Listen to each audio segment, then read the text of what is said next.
রাজধানী ঢাকার বনানী এলাকায় ৩৬০ ডিগ্রি নামে একটি সীসা বারে রাহাত হোসেন রাব্বি নামে এক যুবককে ছুরিকাঘাত করে হত্যা করা হয়েছে। আজ বৃহস্পতিবার ভোর 4:30টার দিকে এই ঘটনা ঘটে। রাব্বির মরদেহ ঢাকা মেডিকেল কলেজ হাসপাতালে রয়েছে। হিসাবারের তৃতীয় তলায় সিঁড়িতে কথা কাটাকাটির এক পর্যায়ে রাব্বির পায়ে ছুরিকাঘাত করেন তার পূর্ব পরিচিত কয়েকজন যুবক। গুরুতর আহত অবস্থায় হাসপাতালে নেওয়া হলে চিকিৎসকরা তাকে মৃত ঘোষণা করেন। জানা গেছে রাব্বি তার বন্ধুদের সাথে সিসাবারে ছিলেন। কথা কাটাকাটির জেরে এই হত্যাকাণ্ড ঘটে।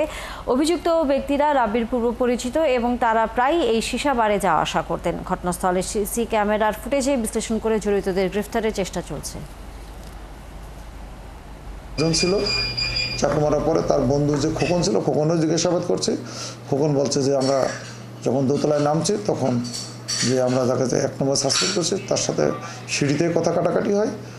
ওই কথা কাটাকাটি অবস্থায় তার সামনে তাকে স্টেপ করে সে তখন লোকজন ডেকে তাকে ওই দোতলাতে নিচতলায় নামে একটা সিএনজিতে করে আপনার ইয়েতে কুড়িমিটাল হসপিটালে ডাক্তার মৃত ঘোষণা করে। এখন আমরা সিসি ফুটেজ পারিপার্শ্বিকতা সব কিছু বিষয় বিশ্লেষণ করে আমরা আসামি আমাদের মোটামুটি শনাক্ত হয়ে গেছে। আমরা আসামি গ্রেপ্তারের জন্য আমাদের চেষ্টা অব্যাহত আছে।